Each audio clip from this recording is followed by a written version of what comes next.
Bon, salut, c'est Jay. Vous me voyez pas, mais vous voyez ma petite boîte ici. Aujourd'hui, on va ouvrir la boîte, on va déballer, ou le unboxing que les Anglais disent bien, euh, d'une imprimante 3D. La Longer LK1, euh, qui est pratiquement la même chose que la AlphaWise U20, si je me souviens bien. C'est juste un autre nom qui est écrit dessus, mais pratiquement la même chose. Et tout de suite en partant, je connais absolument rien en imprimante 3D. C'est ma première de ma vie, j'ai fait beaucoup de recherches, j'ai lu toutes sortes de patentes. Et au départ, j'étais supposé de la commander sur GearBest pour une AlphaWise U20. Le problème avec GearBest, c'est oui, le prix était merveilleux, 299 US, qui donne 394 en canadien, plus une cinquantaine de dollars de shipping, plus les frais de douane rendus ici de 3%. Et si jamais c'est shippé avec DHL, eux autres chargent des frais de broker en plus. Donc, j'ai acheté celle-ci à 3D Printing Canada en Ontario, qui est exactement la même chose qu'une AlphaWise, mais à 450$, free shipping, plus taxes, qui revient beaucoup moins cher que de le prendre chez GearBest. Et je tiens à dire que je ne suis affilié aucunement avec soit GearBest ou 3D Printing Canada. Mon choix s'est arrêté juste parce que ça valait plus la peine d'aller avec 3D Printing Canada que GearBest. Alors, fait que j'ai commandé, moi, l'imprimante, avec toutes les recherches qu'on me dit quand on pogne une imprimante de départ, là, pour débutants. C'est toujours important d'avoir des smoothers. Ça, c'est juste des diodes qui empêchent les retours de courant sur les moteurs pas à pas. Ce qui fait que ça va être moins saccadé, apparemment, puis que ça enlève comment est-ce qu'ils disent ça, là, le salmon skin ou je sais pas quoi, là. Comme je disais tantôt, je connais absolument rien en 3D printing. Mais pour 7$ chaque, je me disais que ça valait la peine de les installer tout de suite en partant. Comme ça, ben, on va éviter les problèmes futurs. Fait que ouvrons la boîte. Regardons de quoi ça a l'air. Puis éventuellement, plus tard, ben, je vais faire les premiers prints. Après ça, on verra ce que ça dit.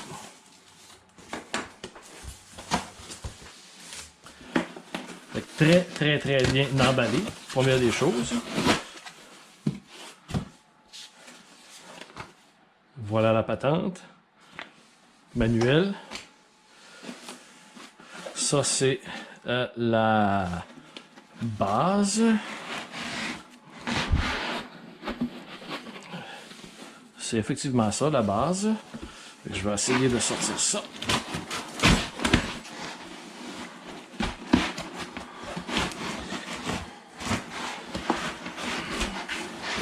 Avec un beau petit tapis apparemment qui est déjà collant, fait que pas besoin de mettre de colle, rien du tout. C'était une autre chose qui était intéressante dans l'achat de cette machine-là.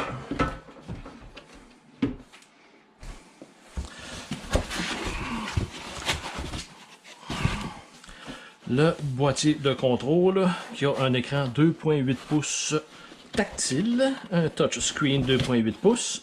Ça aussi, c'est un autre élément décisif, là. Parce qu'il y en a des beaucoup plus chers. Un petit peu plus cher comme la Creality CR10. La même grosseur que celle-là. 300 par 300 par 400.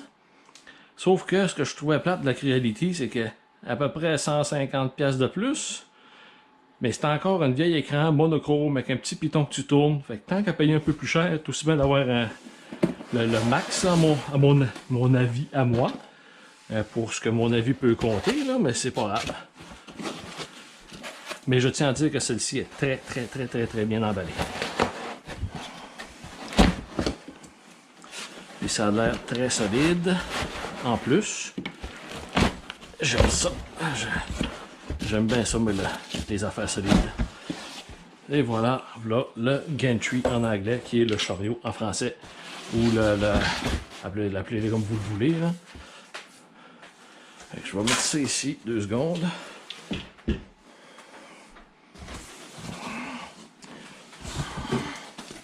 enlever ce boîte-là de gingembre. Puis comme vous voyez là, machine à coudre, je suis très mauvais là-dedans. Ah, puis tout le reste ici là, ça c'est ma petite business. Faites un paquet de stickers, mes machines, mes patentes, l'ordinateur, paquet de vinyle. Puis j'ai décidé de rajouter un petit peu de potentiel à ma business avec l'impression 3D que je vais offrir quand je vais être capable de le faire marcher. Bon, ici un petit tournevis, des clés, un petit outil pour déboucher la tête, le fil avec le plug nord-américaine bien sûr, des clés Allen, des vis avec la micro switch, un petit rouleau d'exemple de PLA qui est le plastique le plus cheap mais le plus facile à imprimer, des petites pinces, pas trop mal du tout, j'ai déjà acheté des pinces pires que ça pour plus cher, fil USB pour l'imprimante, micro SD avec un lecteur de micro SD USB, très important. Puis là-dessus, il y a le programme de la machine. Et il y a quelques exemplaires qui est expressément calibré avec ce matériel-là et cette machine-là. C'est toujours conseillé, selon selon ceux qui connaissent ça, là, de faire les premiers tests avec qu'est-ce qu'il y a là-dessus pour la calibration de la machine. Un scraper pour scraper ce qu'on imprime du plateau. Et ça ici, selon les reviews, d'autres petites vis. Ça ici, selon les reviews, c'est pas très bon. C'est bon pratiquement juste pour les petits rouleaux démo, mais c'est pas bon pour les rouleaux de 1 kg comme j'ai acheté qui sont là-bas et que j'aurais utilisé ce qu'ils donnent avec avant. Là. Et ils disent tous de s'en imprimer un, on est capable de s'en imprimer. Et voilà, j'ai déjà une affaire d'assembler, c'est cool, hein? Tabarouette, moi qui pensais qu'il était pas bon. Non, c'est une joke sans blague. Et voilà, fait que l'assemblage, selon les vidéos que j'ai vues, tout le monde vérifiait et disait de s'assurer que les vis excentriques, qui sont évidemment de l'autre côté, j'ai pas pris le bon côté, les vis excentriques ici, là, je ne sais pas si vous voyez bien, ils sont là. Ça, c'est fait pour s'assurer que tous les rouleaux, quand on tourne les roues, il ne faut pas que ça soit trop serré, mais il ne faut pas que ça soit lousse non plus. Comme celle-là ici en dessous est lousse. Celle-là ici est lousse. Ça fait qu'on prend... Ça encore là, je dis encore, je connais absolument rien là-dedans. J'ai juste parce que j'ai écouté un paquet de vidéos. Fait que là, on prend ça, puis on visse un petit peu. Jusqu'à temps que quand on tourne, juste un petit peu, jusqu'à temps qu'on tourne la roue, puis qu'il n'y a rien de lousse, puis que la roue fait tourner le chariot. Comme là, la roue ici, elle tourne dans le beurre. On prend ça, une petite affaire. Et voilà. Parce que si ça, c'est pas...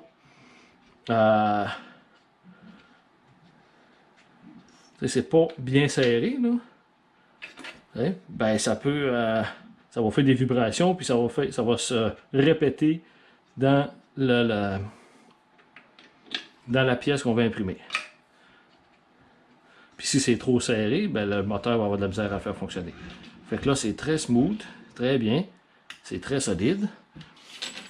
Fait qu'on va mettre ça sur le bon sens ici.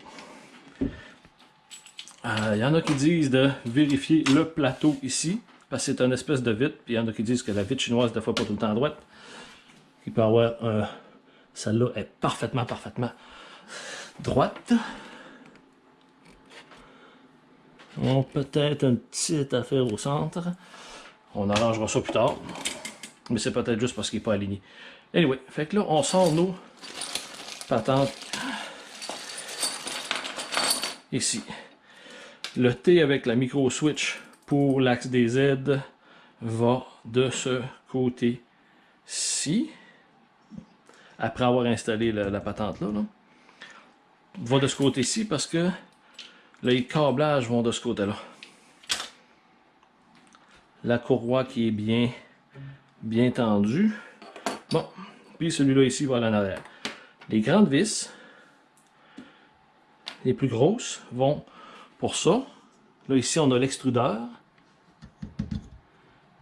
Que, encore là, on va éventuellement connaître comment ça fonctionne. Le moteur de ce côté-ci.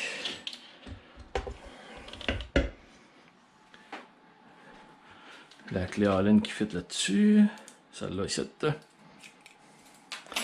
Puis là, ben, tout le monde, c'est la même chose. Hein. Ils disent tout. Alignez-vous sur le bord d'une table, comme ça. On met la première vis.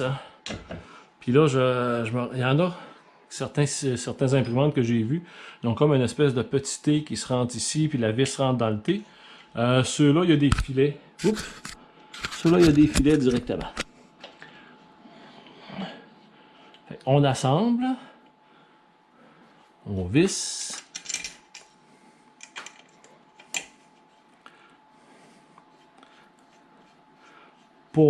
On visse pas en fou, là. T'sais, pour pas tout briser non plus. Mais juste... Je peux arrêter d'avoir des mains molles, là. Et voilà, juste assez tête.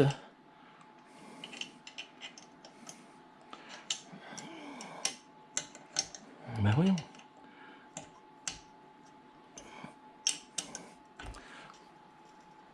Et voilà. Donc, on va faire la même chose de l'autre côté. Puis, je vais installer ces vis-là avant d'installer les équerres. Ça, c'est juste pour être sûr que tout est aligné comme il faut. Si jamais c'est pas aligné ou bien il y a quelque chose, ben, on n'a pas besoin de rien réenlever, là.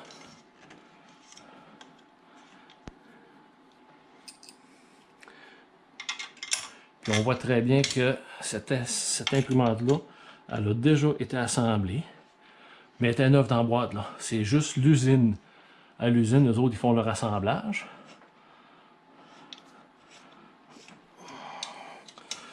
Puis ils font ils testent avant d'envoyer pour être sûr que tout fonctionne. Celle-ci, le plateau chauffant est 24 volts. Il y en a certains que les plateaux chauffants sont 12 volts, ça fait que ça prend une éternité à chauffer. Celle-ci, à l'intérieur du boîtier de contrôle, il y a un MOSFET, justement pour contrôler le 24 volts DC du plateau chauffant et comme ça, ben, ça chauffe un peu plus vite. Puis il y a d'autres modèles aussi, il y a la modèle TiVo que je trouvais très intéressante. Que celle-là, c'est du AC110 pour le plateau. Le seul problème qui m'a arrêté pour celle-là, moi, c'est le prix. Celle que je trouvais la plus intéressante, elle a un prix assez exorbitant. Puis juste pour dire que je commence à faire ça, j'ai déjà assez de bébelles dans mon petit bureau ici que je voulais pas commencer à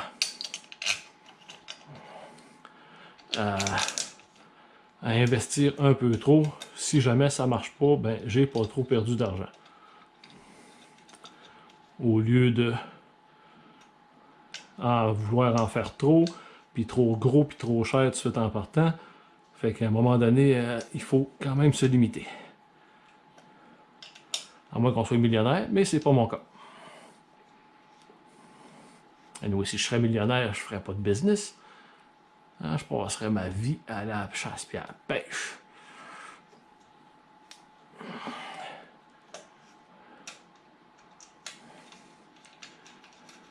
Fait que l'assemblage, là, je devrais dire, faites pas comme moi. Il y a un manuel d'assemblage, là. Puis il est encore là. Ou faites comme moi, puis regardez 56 000 vidéos avant d'acheter. Fait que comme ça, ben, il y a tellement de... La plupart des vidéos, par exemple, là-dessus, sont toutes en anglais. Toutes en anglais. Fait que c'est pour ça que j'ai décidé de le faire dans ma première langue. C'est-à-dire en en français. Ça doit aller comme ça ici. Et voilà, ça va comme ça. Les petites vis. Ce qui est le fun, c'est que tout vient avec. Tout.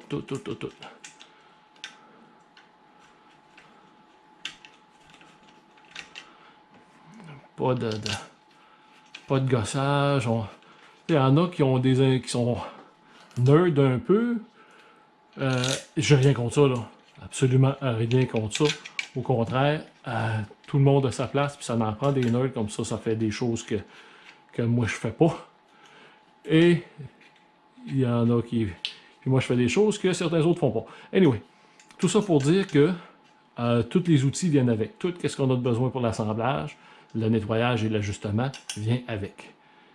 Ça veut dire que je n'ai pas besoin de courir nulle part pour essayer de trouver des outils. On reçoit notre boîte, on a tout ce qu'il faut pour commencer à imprimer. C'est merveilleux. Fantastique, comme dirait un de mes amis. Et voilà. Tabarouette, hein? Pas trop long. Fait que là, ça ici, ça monte.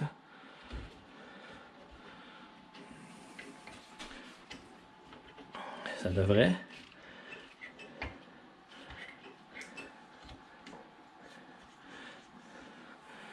Mais c'est ça, là, les rouleaux ici sont très bien ajustés déjà.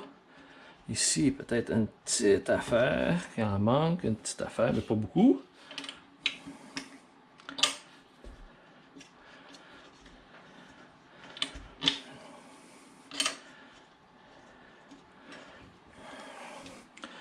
Hein?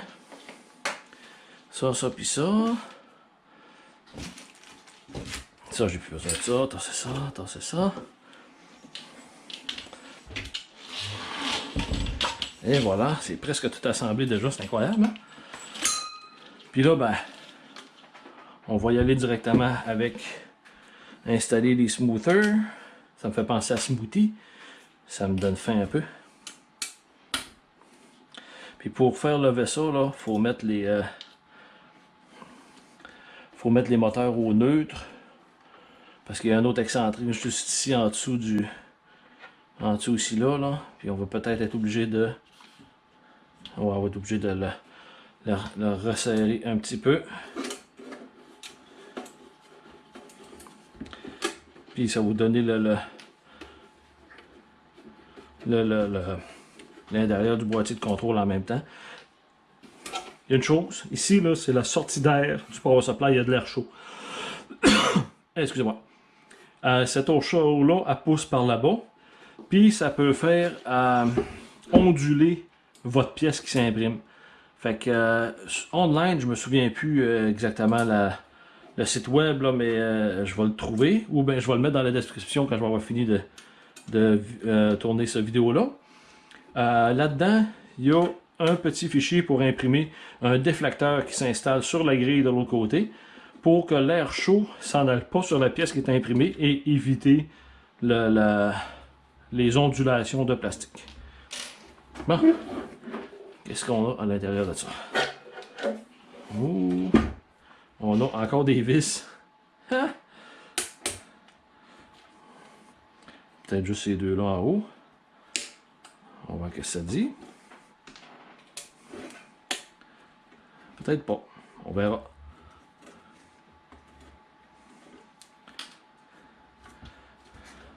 Et donc, ceux-là aussi.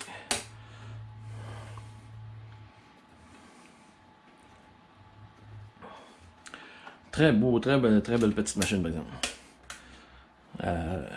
Quand je regardais sur les photos, je me disais que peut-être ça allait être gros. Mais dans le fond, ça va fitter juste sur la table, là. Vu que je suis pas bon avec la machine à coudre, je vais enlever ça de là. Et voilà de quoi ça a l'air. Le fan power supply, très bien fait. Oui, c'est pas les meilleurs des boards. C'est du level d'entrée, comme on dit. C'est pas le top du top. Mais, Colin, c'est ça pareil. Il y a bien d'autres mondes qui en ont pas. Le MOSFET ici pour ce que je disais pour le chauffant. Et les smoothers vont entre Z, X et Y. Si j'enlève ça, non,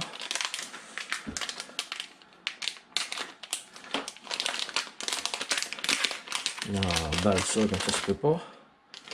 Ok, bon. Ça s'installe ici. Comme ça. Puis ça, c'est du plug and play en plus, là. Fait que mon premier ici, c'est X. Ça fait que mon X s'installe, ça se plug juste de même ici.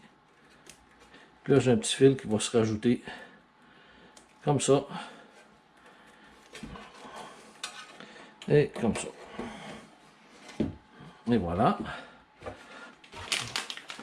La même chose pour les deux autres.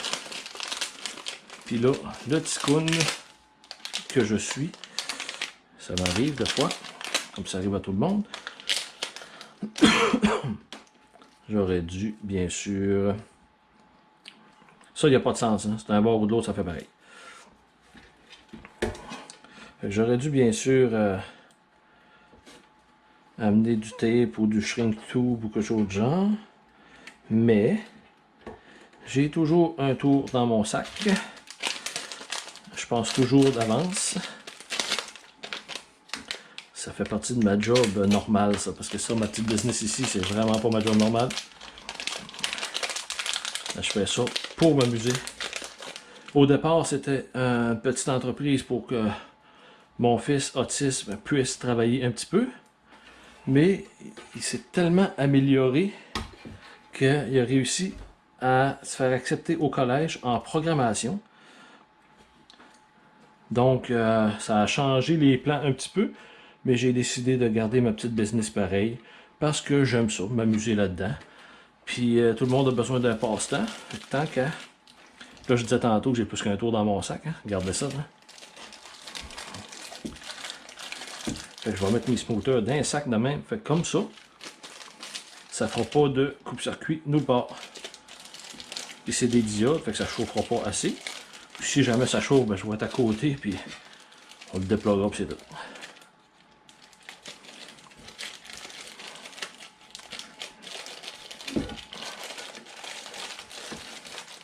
Et voilà.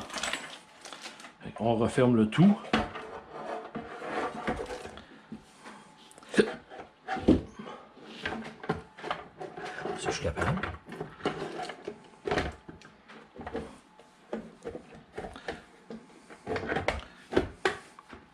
Et voilà. C'est pas trop compliqué. Quelqu'un qui est un petit peu débrouillard, là, puis qui est capable de dévisser une vis, va être capable de... devrait être capable de faire ça. Puis si vous avez des gros doigts, comme mon ami qui dit tout le temps fantastique, lui qui dit que j'ai des doigts saucisses, parce que lui, c'est pas nécessairement mec qui a des mains, qui a des doigts saucisses, et que lui il a des doigts de fée. C'est tellement petit ces affaires, c'est incroyable. Il pourrait s'en servir de cure-dent, je pense, ça fait pareil.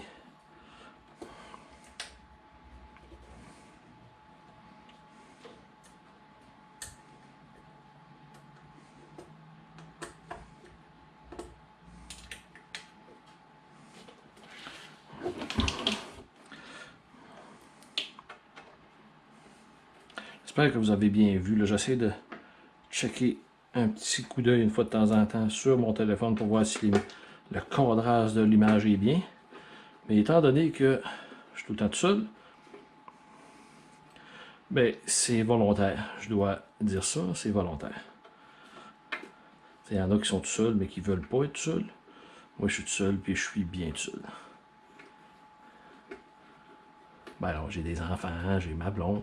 Mais je parle que quand je fais mes gogos de même, là, tu sais, j'aime ça, avoir la paix. Comme ça, ben, s'il arrive quelque chose, c'est juste de ma faute à moi, puis je n'ai pas osé de chialer après personne, à part moi-même.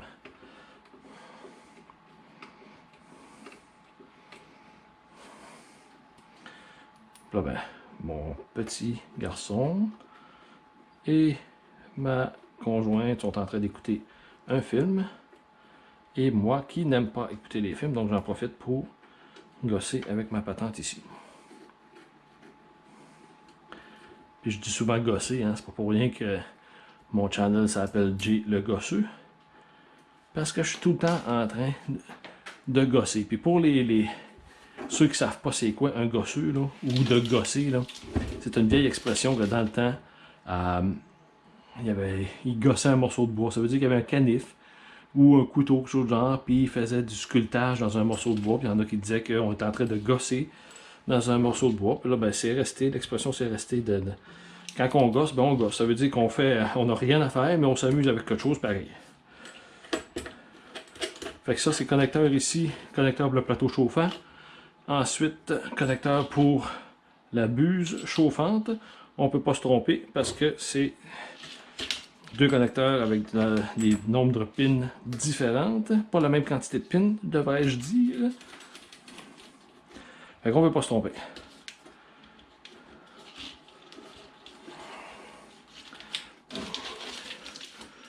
Et là, ok, là il y a un paquet de fils. IMOT X XMOT E-. Ça c'est X- ou moins X. Donc le E-MOT, ça doit être l'extrudeur. Donc ce moteur ici là. Ça c'est E- qui est pour... Ça doit être pour ça ici. Le détecteur de filament, parce que ça il y a un détecteur de filament. Ça ici, les X, qui doit être ça ici de même, j'imagine. Si j'ai pas raison, ben ça va imprimer tout croche, mais c'est pas grave. Et le moins X, qui est la limit switch ici là. Et voilà. Ça ici, on a Z, Y, Y-MOT, Z-MOT. Bon. Donc le Z, ça c'est le haut en bas. Fait que ça c'est celui-ci, ici là. Tout est très bien identifié, hein? Tout est très bien identifié. Je peux pas... Le switch pour le Z, c'est ça ici là. On peut pousser ça un peu. Et voilà, comment, vas-y. Je commence à comprendre des fois les gros doigts saucisses. Hein? Et ça ici à l'arrière, qui est Y-MOT.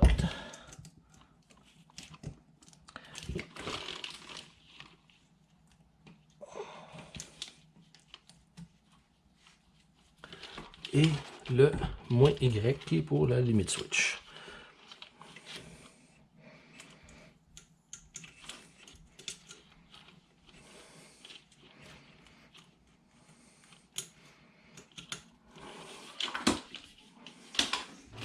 Hein?